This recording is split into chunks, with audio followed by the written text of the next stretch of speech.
Yeah. Is that a question we're answering too? Oh, yeah, not this one. Not yet. Not yet.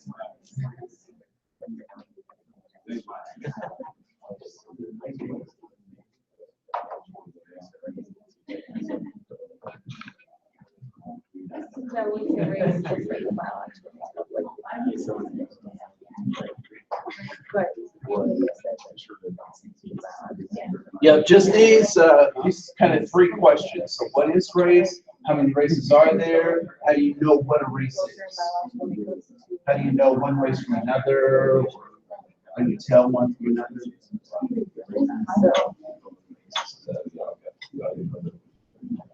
I feel like the easy way for us is sometimes by like, and I know it's saying but that's like That's like after like automatically.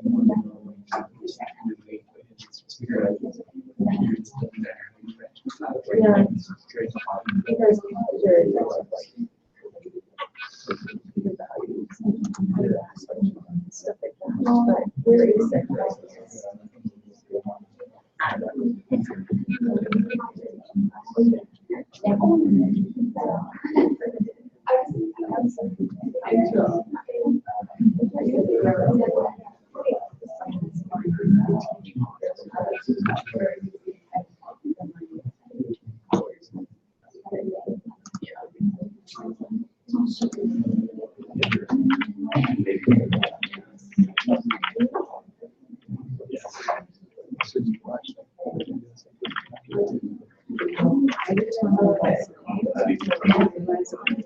Yes.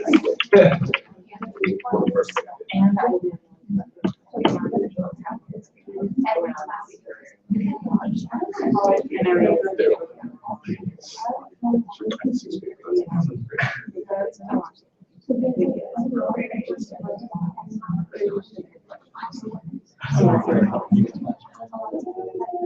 yeah, I just procrastinated.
I did wait over my 30 hours. What'd you do? I mean, I was out of college at university, but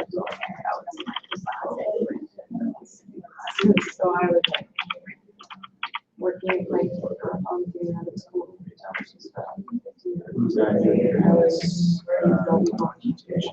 was going to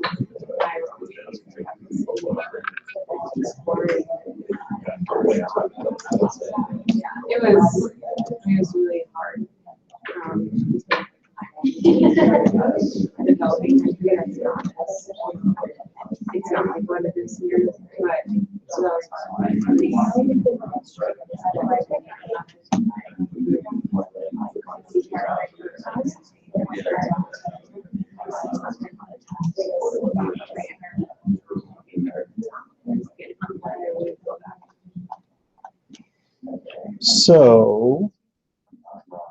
So what do you got? So what is what is this? What is race? It's a social construct. People say that a lot. So we'll talk more about that in just a second. So social construct, because I have no idea what that means. What is race? What is race? Yeah. Your cultural background. So your cultural background.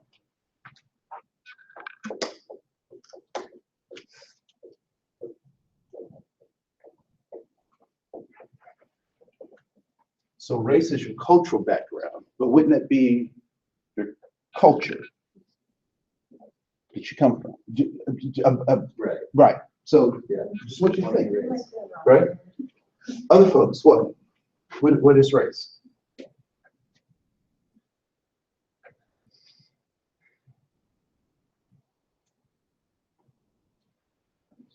Yeah. We want to go like in terms of it's a label to Okay, so it's a label. Label of what? just like it helps, that it distinguishes people from other people. Yeah. So it's a label Distinction. for humans.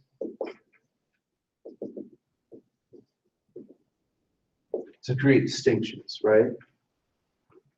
And we've talked about like what are the three things that all humans are looking for? The three things all humans are looking for. What's that? So yep, our primal brain does pay attention to those things, right? But what are we moving towards? What are our motivations? There were three motivations that we talked about.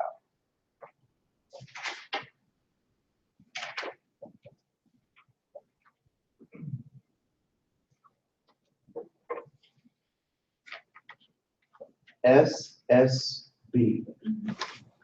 Yes. Safety, significance, and belonging. Safety, significance, and belonging, right? So we're constantly looking for safety, significance, and belonging, which means that all human behavior is what?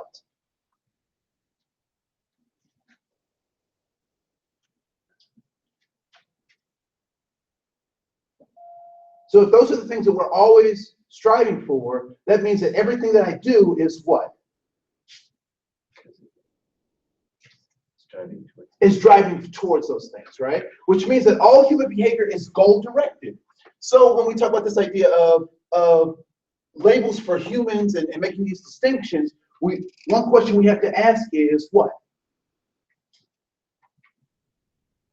So if all human behavior is driving us towards safety, significance, and belonging, and we see a behavior, we have to ask what about the behavior? What's the end goal? Right, what's the purpose? What's the goal of it, right? So when we talk about these distinctions, we also have to recognize or talk about what is the goal of these distinctions, right? So all human behavior is goal-directed. We're all looking for safety, significance, and belonging, and every piece of our behavior is driving that way, right? What else about race? What else is it? It's a false concept or a false ideology that's we human So it's a false ideology. non-existent reality. To create a hierarchy. But wait a minute, come on, Will. You and I have different skin tones, right? We have different heights. I'm obviously, more handsome than you. I mean, it's just right. I thought I'd just throw some shade on that real quick. I used it in context, yes, right? So how can we say that it's a false ideology or a false reality when it's very clear that we have some differences? The difference is like, because race is, when people speak of race, they put like character traits and personality traits and like, so then there's more than just a social thing too, because you put spiritual. Uh-huh. People are saying, so really, you may look different, we may look the same in a way, but that doesn't mean like that's our race, that's our skin color, that's what our ear looks like, that's your height, but it has nothing to do with who you are as a human being. So when you say it's a false ideology, the ideology is that this label or this cultural background or this social construct can actually give me information about a person. So I can look at a person and say, because you are ... I understand what your values are, or I can look at your behaviors and tell what's going on with you, right? So when you say that's a false ideology, that's the part that's connected to that. So we'll keep going. So how many races are there? So how many races are there?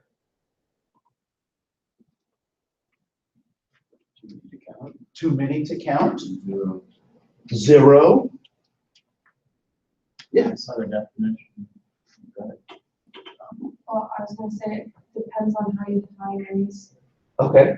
because there's the human race, which is one, but within that is the man-made race, which has multiple.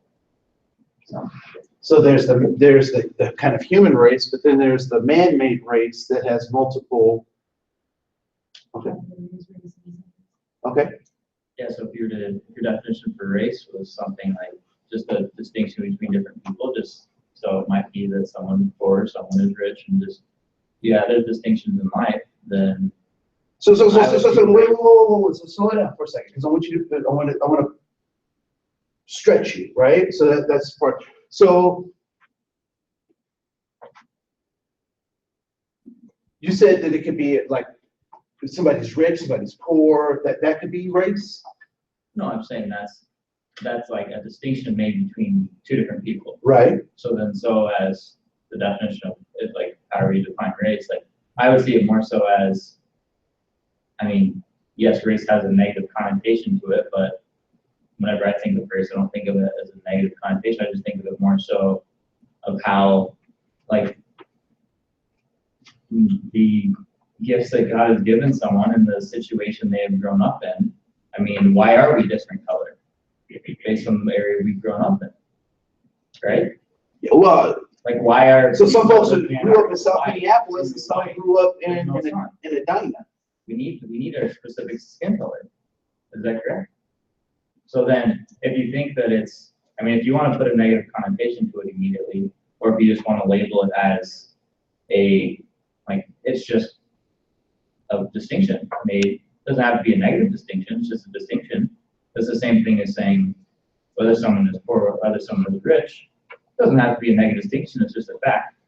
So then if you say how many races are there, then I think it would be dependent on how many different, like, I guess you say, the differences in the areas where people have grown up, and so it'd be, there's not really a defining line between races, so then I would say that it'd be uncountable. Mm-hmm. If you think of race as in that definition, I do. How many folks saw the video in Moodle?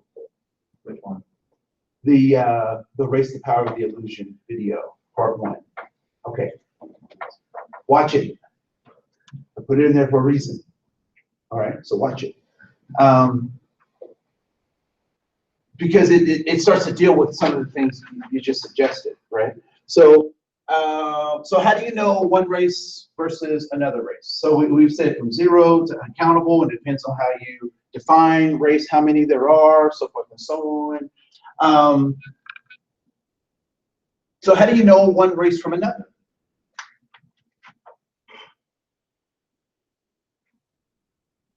How can you tell one race from another? Back to your definition. It goes back to your definition. Okay, so how many of you have a working definition that you use to decide what race this person is versus what race that is?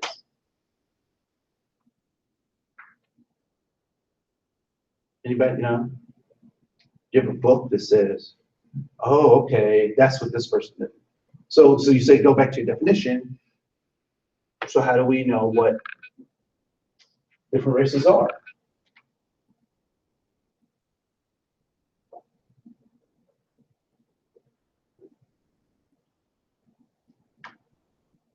Because you can tell the difference between races, right?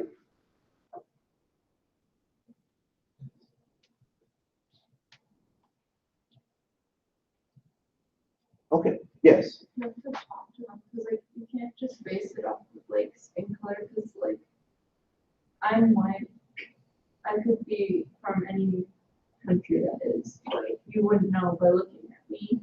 I could be from England or like Canada, you wouldn't know. Someone that's like, Middle Eastern, you can't just assume they're that skin color, so they're from like Iran or Iraq. You can't just, generalize an African American. There's people that have, that skin tone and could be African American or just African. They could be like African British, so you can't know until you actually talk to them. Yeah, I have a friend in high school, his name was Stefan, and people would say his name wrong and things like that, and so he'd get stirred up because everyone would just say, oh, he's African American, but he really liked other people to know that he was French too.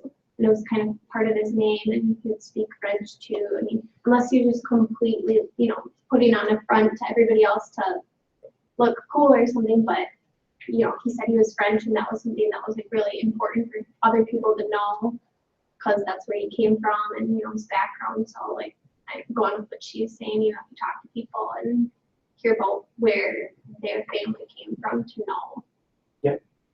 So where you have those distinguishing lines within, because I have a really good friend who's from the Ivory Coast, but a lot of people just consider him black. But what does that mean? And so it's how, where your distinguishing lines is within that, because he's French from the Ivory Coast. Okay. So, take your hand and then take yours. Go ahead. Kind of going off of what we were just saying, our group had the question of like, what if there were no countries or continents and no like national divides that were visible for people to distinguish where people are from? Would there be races? Or would this be like, let's say maybe just the human race, or just nothing? Just an interesting thought that we got. Imagine there's no country. I'm gonna take your hand and I'll take you and then what?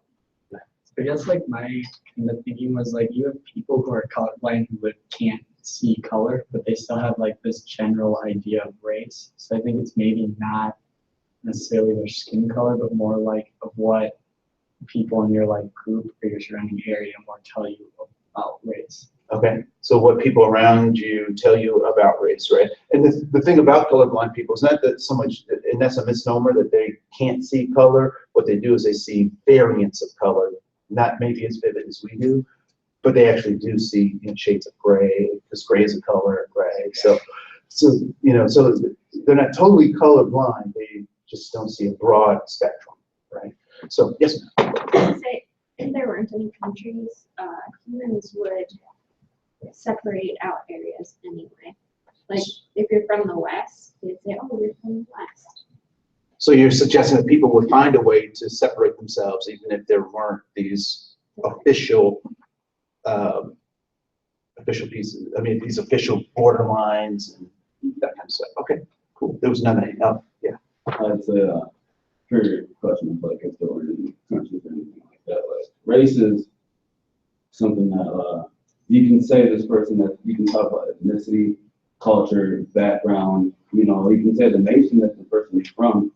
And I talk about those things. But race has been this deal where it was set up, like after slavery, they had to find a way to make slaves still less than them. So race was brought into this fact of then, well, they're black and they're not white, so then these are what slaves do. Like there was a time in history where they measure the skulls of black people and white people and all these different things that they try to do to prove that race was a thing, and race had like these attributes that were attached to it, like, oh, black people have smaller skulls, so they're stupid. They have either web feet, so they're faster. Trying to get reasons as to why, like, black people were this and white people were that, and science cannot prove that there's such thing as race. There is no such thing as race. When you break it down to when people deem it a big, you've heard the notion black people can jump, white boys can't jump. You heard that idea, or people would say, oh, black people are dumb or they're thugs, or this kind of ideology that's kind of been attached to it. So it's like you can say, oh, you have your own concept of race, but race is something that was given to society, like what people created and give to society. So if you take away race from somebody, you start to see them for who they actually are, rather than, oh, he's black, so he must be able to do this, this, and that, and third, or he's white, so he must be this, this, that, and the third. Like, you walk into a space, try to not think about a person's race and see them for their humanity, and then you'll start to see, like, oh, this race concept is a false ideology, because you can be from Norway, her ancestors can be from Ireland, and all these other things. Like, that defines you more so than the color of your skin or your race or what, attributed to that. Because I can see you and be like, hey, like, this is my brother with lighter skin than me, because then it's this migration of people from different places. Because people think it's either black or white, but there's so much in between of color. I was at a Hispanic store the other day, and there was someone who was Spanish, just as dark as I am. And like, somebody can assume, oh, he's just black or African, or his race is black. You know how on the school things you check off white, black, or whatever, but if somebody who's Hispanic, they're not gonna put black if they have the same skin color as me. Like, race that's what race does. It limits somebody and takes away their being and their heritage and their culture and their ethnicity. It cuts all that apart and says, oh, you're black, so therefore that's all you are. So that's where it's gonna get me. thanks for that. So I'm gonna go back to, because there's this thing called the race problem. And so I'm gonna talk about that, because in one respect, there is no such thing as race. And in another respect, or another way of looking at the world, there is this thing called race, right? So let's back up and start talking about like where this kind of racial conversation even comes from, right? So has anyone ever heard of this idea of the mark of Cain? Anyone ever heard of the mark of Cain? And where does that come from? The mark of Cain.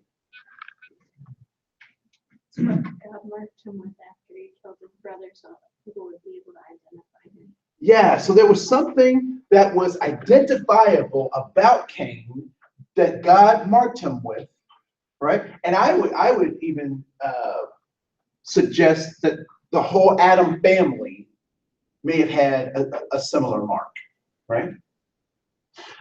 So the mark of Cain is this. So if you're not familiar with the story, Cain and Abel, the first the first mentioned children born of Adam and Eve, and they got into a quarrel. Abel was doing what the law suggested, what God said, and Cain was not, and so forth. Jealousy, blah blah blah, kills his brother. God says, "What have you done?" Blah blah blah. Kicks him out the section. They were already east of Eden, so he kicks them further east of Eden, which is an interesting metaphor. East of means something specific, something that is notable.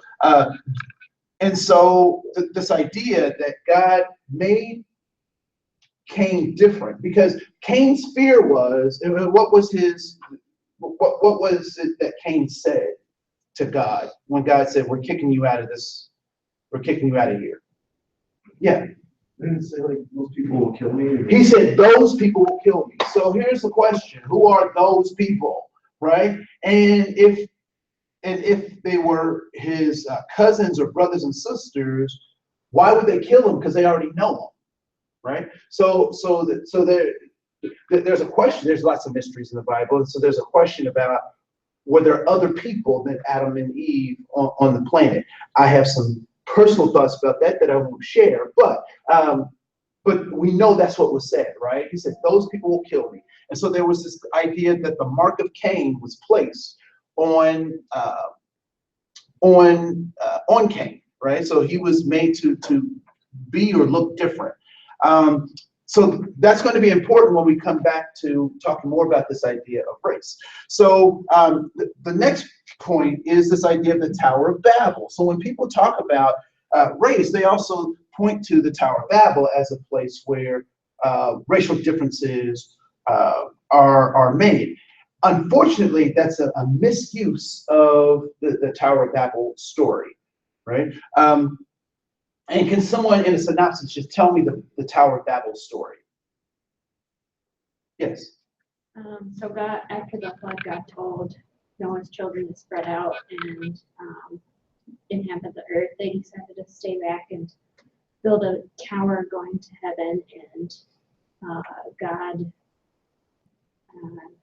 went down and confused their languages, so they split up. Right. So why did God come down and mess up the whole Tower of Babel thing? Because it was one world, people were doing one thing, they were, you know, they're going to make this thing happen. Why did God come down and confound their language?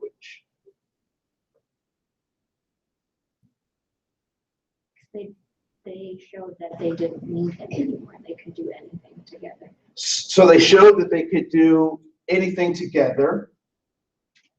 Why else did God come and confound their language?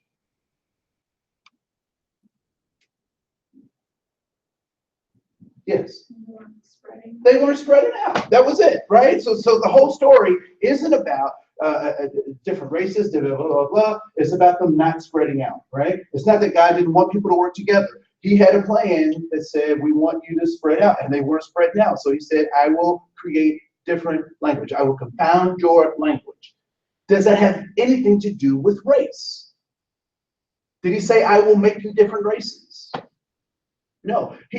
So the first part of the passage says that we were one people. We were one people. Now, what does that mean?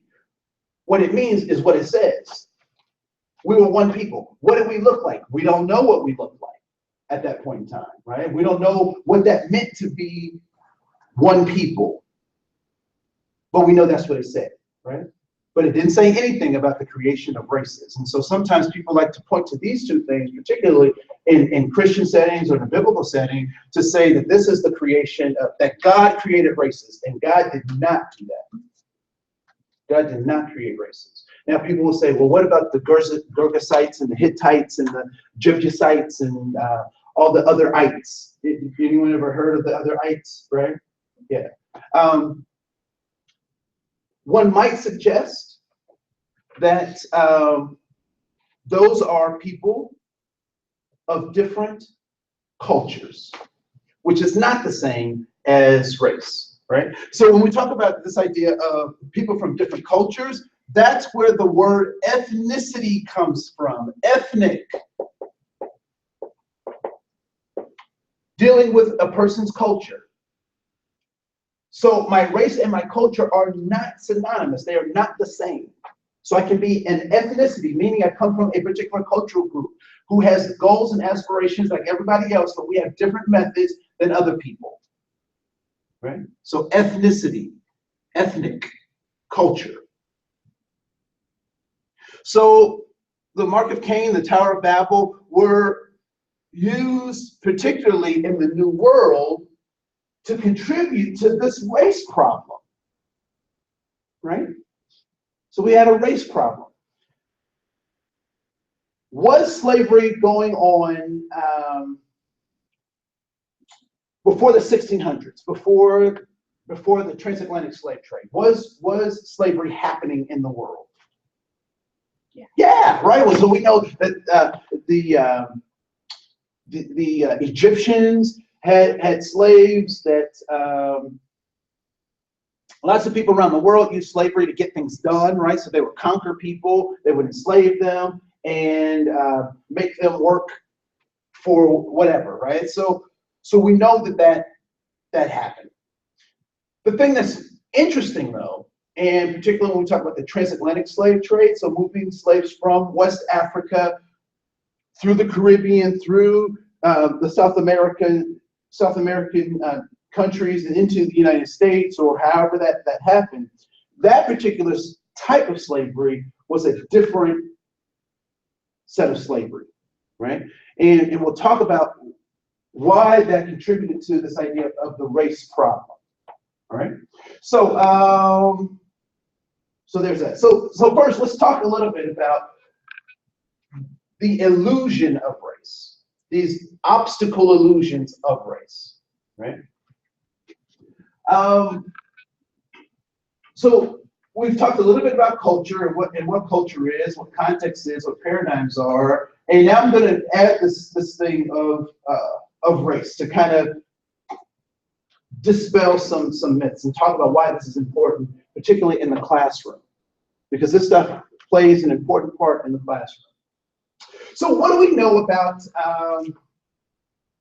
the North and South poles. And, for my science people, I apologize. The North and South pole probably should look more like this than it does because we're on a tilt and a wobble. But for demonstration, just roll with me on this, right? So what do we know about the poles? What do we know about the North and South pole? What are they like? It's cold. So it's cold in the North and South pole, right? So we have ice caps on the North and South pole because it's cold. And why is it cold at the North and South poles? Because they don't receive a lot of direct sunlight. So cold, less sunlight.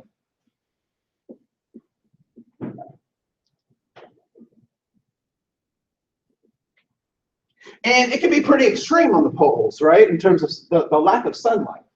So it can go from, particularly there are parts of towards the poles that for 6 months out of the year don't get sun. But then for the next 6 months, it's all sun, right? So day lasts for 6 months and night lasts for 6 months. Is that true? Yes? Okay, cool. So, so sunlight has an effect on the poles. Well, the lack of sunlight has an effect on the poles, right? So in the middle of the planet is the equator, right?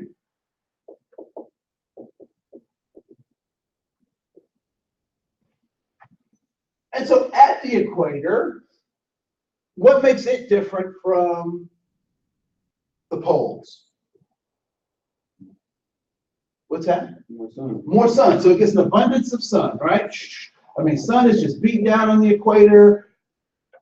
Tons of sun. And the funny thing is that it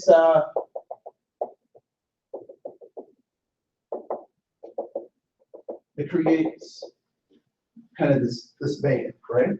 So right at the equator, it's really what? It's really hot, right? And as you move away from the equator, what starts to happen? All right, it gets cooler.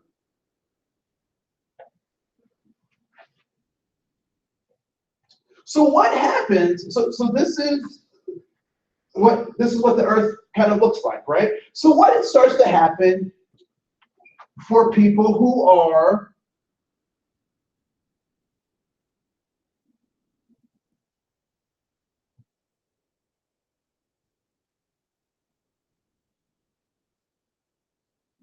the other way around, sorry.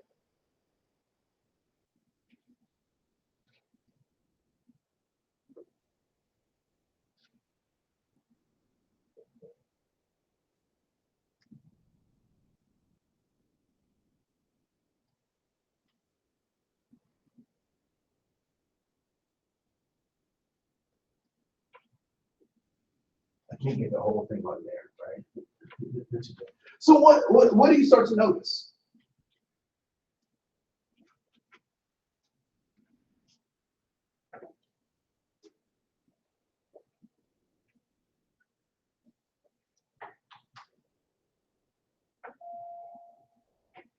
So this is a rough draft of what continent?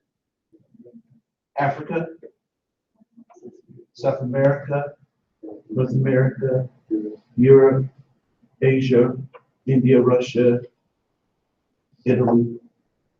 It's supposed to be blue, sorry. What does this suggest to you?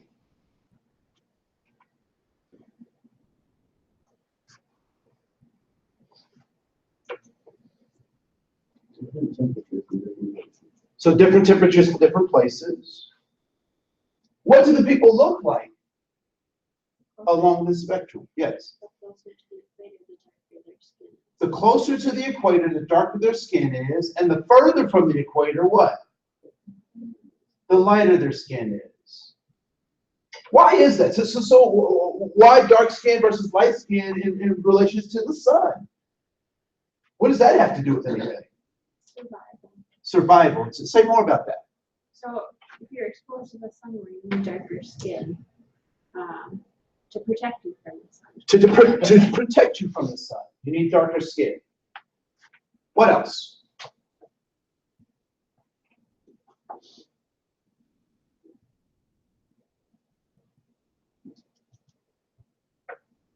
What is it that human beings need to survive from the sun? Say it. What do we need? Vitamin D. Vitamin D! We need vitamin D. If we don't get vitamin D, our organs don't function. So vitamin D is, why do you think vitamin D is pumped into milk? You ever thought about that? So it makes you stay alive, right? So vitamin D is vital to how our organs function. If we don't have vitamin D, we will die.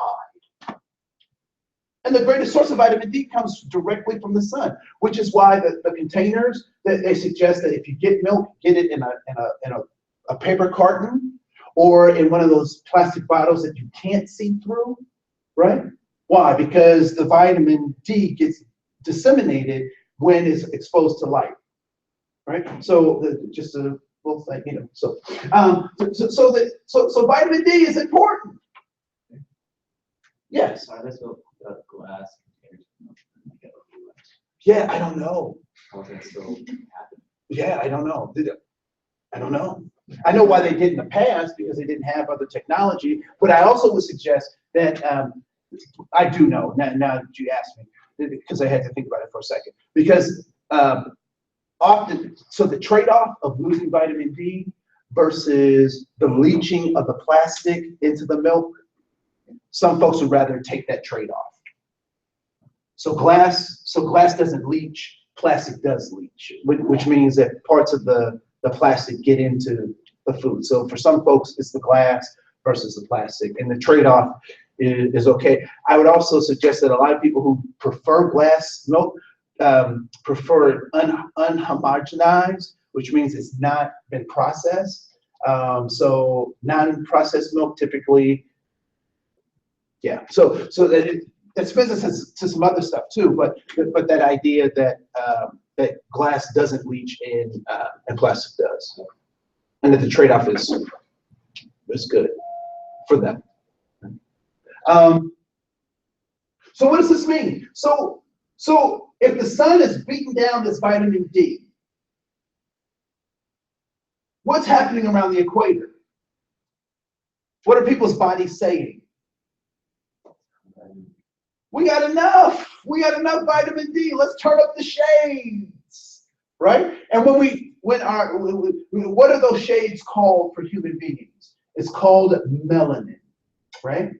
Many of you already know this from, you know, the Mendelian science class that you had in middle school or life science, but this idea of melanin. So melanin goes up where the sun is the hottest and the strongest.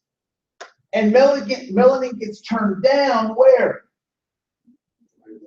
As you start going more north, right? Or south. So why are Icelandic people or Norwegians so pale?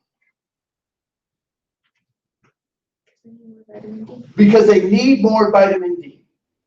So their bodies have said, well, you know what, we're going to turn all this stuff down so that we can get more vitamin D. Why noses? Why wide noses in these arid places? Because they dry out faster. What else?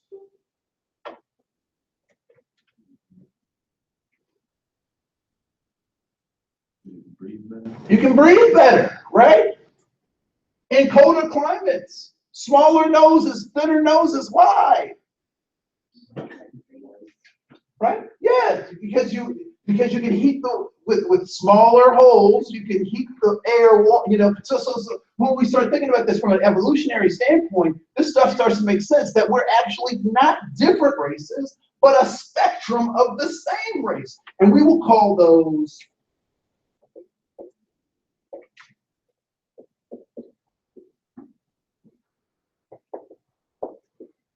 clines, that we're actually not racist, but we're clines. We're people from different spectrums of the human family. That is exactly why the middle is called the equator, right? Right? So it cuts us into equal halves, right? Now, so I would suggest that these things don't suggest race, but they are called clines from an anthropological point of view. So we have different clines, right? Because we come from different climates, different blah, blah, blah. Now, given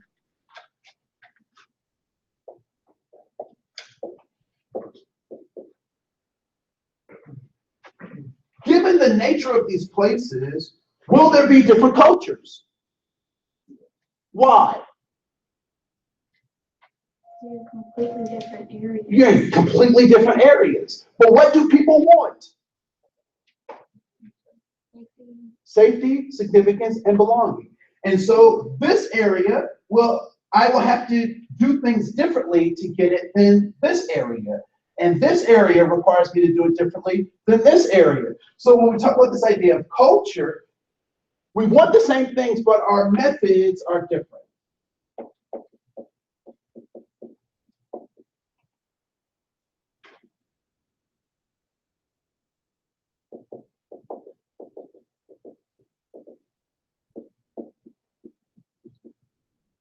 Right? So culture is about our methods of attaining these things. Context is the geography.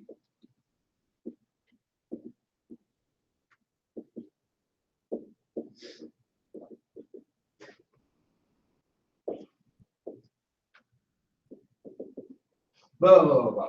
Right? Context. Paradigm then becomes a worldview. So because of these contexts, I have different cultures. I also have different worldviews given the context. So in area C, where I'm pretty close to the northern poles, and it's kind of cold, how might I see nature? Is nature friendly or hostile to me? Say it. It's pretty hostile, right? Why? What's that? Eat or be eaten. What else? Yeah, it's hard to survive in these cold climates. So I start seeing, I have a paradigm that nature, I have to conquer nature, and nature is after me. So I come up with a concept called, now this is going to be interesting.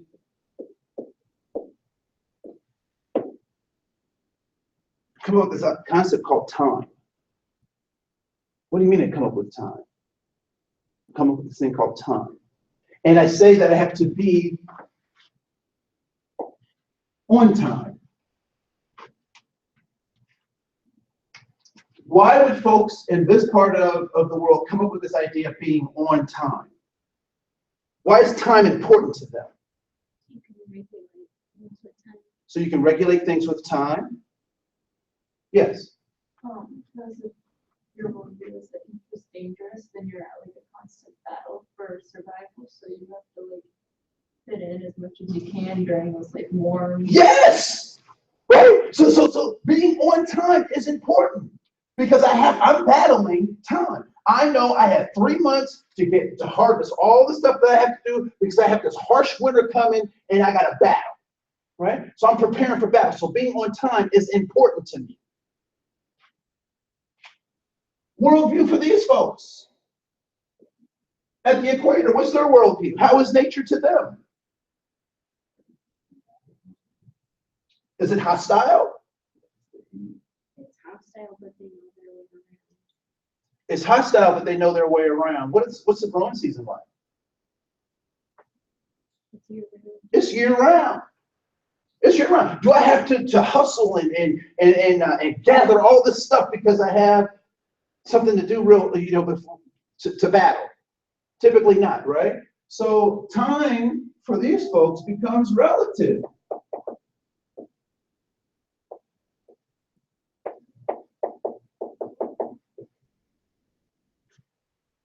So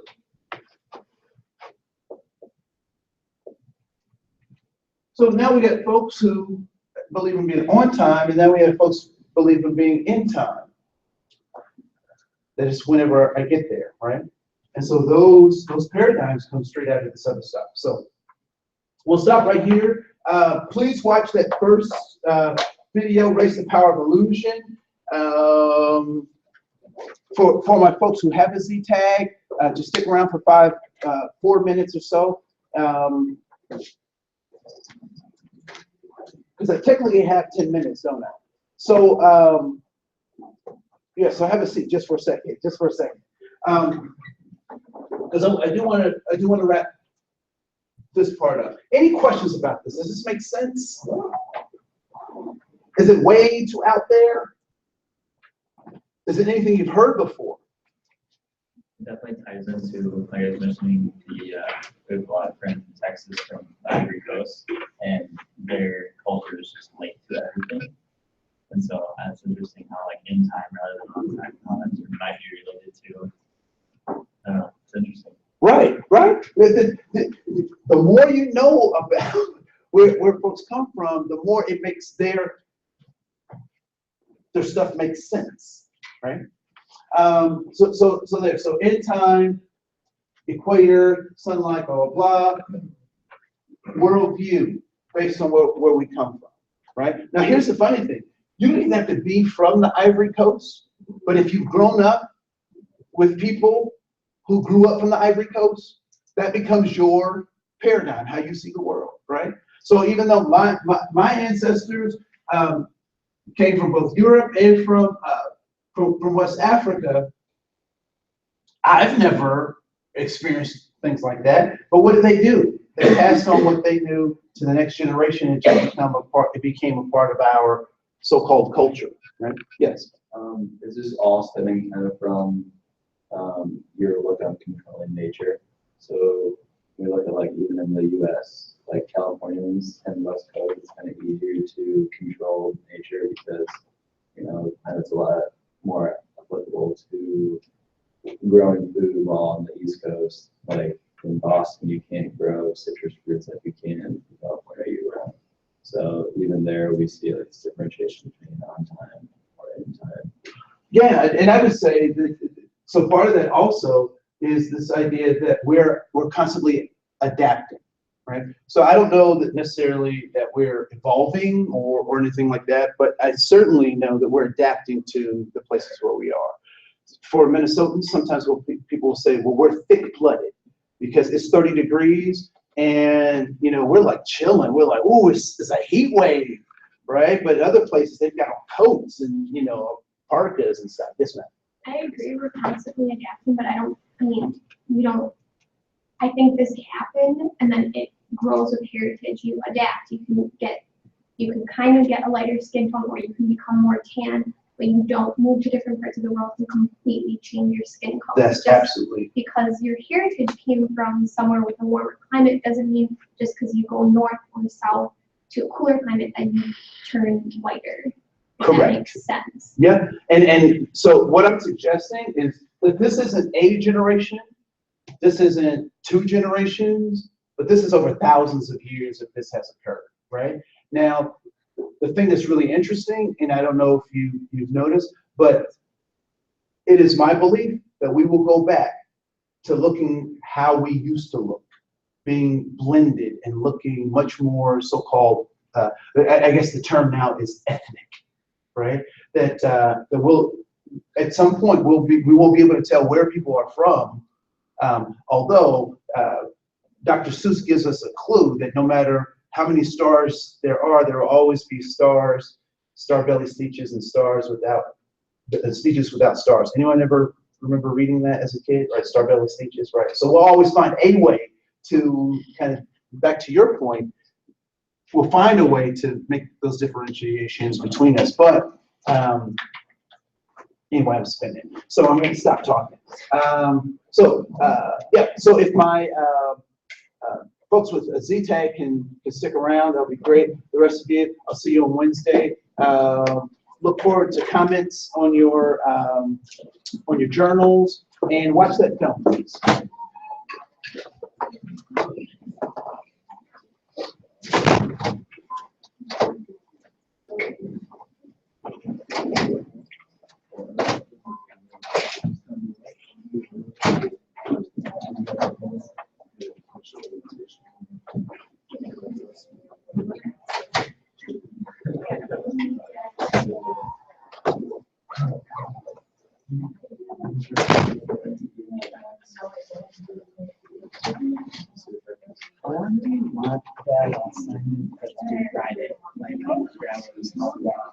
The community Yes. event. Yep, it's all in, Because I saw I kind of saw the guy, Yeah. but I was just like, low, he was like, do you want us to answer all of those? yes, questions? all the ones that you can't answer, get back. Okay. Are you? Yep. All right. So you all have Z-Tag, is that right? Good. Z-Tag, you doing it? I have a G tag, so I'm just doing it for my Z tag. Does that change anything? I don't know, I gotta find it out. Yeah. Is there a difference between a Z-Tag and a G-Tag? Yeah, G is comparative systems, and Z is cross-cultural experiences. Yeah. I'm gonna say G and Z sound different to me. And the G and the Z aren't the same letter in the alphabet. So I'm gonna suggest you probably need to get a Z-Tag. Yeah. I know I need a Z tag, but I already have a G tag. I'm wondering if that changes anything. I don't think so. Yeah. Nothing? Nothing now. All right, well, see you guys. All right. So,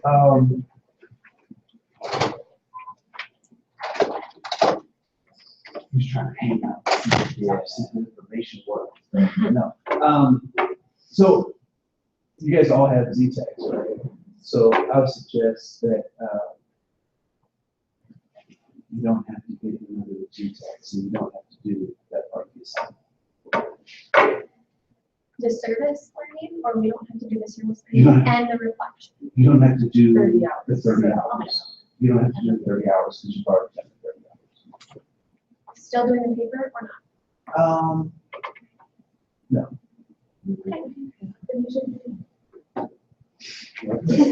See, I knew there was an infiltrator in this. Oh, what's that? Can I use my block one? I don't know about this. Like in the classroom?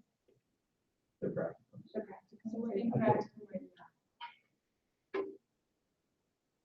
now. Is it cultural focus? Practice? Yeah.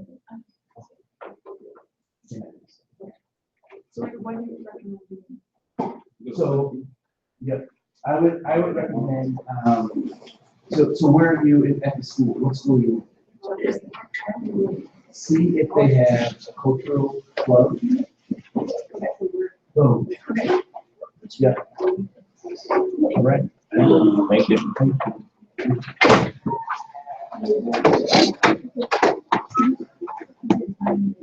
Have a good day, sir. You too, sir.